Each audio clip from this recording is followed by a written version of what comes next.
One day, while Maya was listening to Mama Girly tell stories about the family, she became very interested in the word ancestor.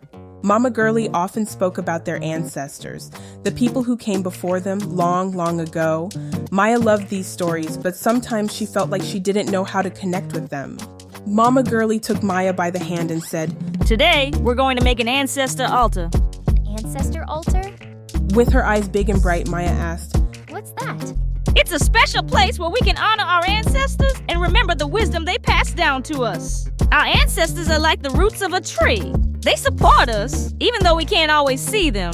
Some people call it voodoo or hoodoo, depending on where they come from. But it's all about showing love and respect. Maya's curiosity grew. How do we make one? We'll need a few things to start. First, we need something to represent our ancestors. You can put pictures of them, or if you don't have any pictures, maybe something that reminds you of them, like a little feather or bracelet. I have a little wooden bracelet that belonged to my great-granddad.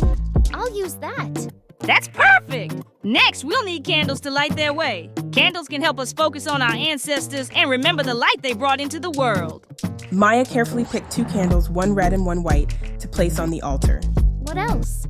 Now we'll add some food or water. It doesn't have to be anything big. It could be a small plate of fruit or a cup of water. These are gifts for the ancestors from us. Maya placed a small plate of grapes and a glass of water on the altar. She was so excited that it was finally coming together. And finally, we'll say a prayer or a little message to our ancestors. You can talk to them just like you would talk to a friend. Maya closed her eyes, thinking of all the ancestors she had never met, but had heard so much about. Thank you for all the love and lessons you gave us. We remember you, and we are proud to carry your stories with us.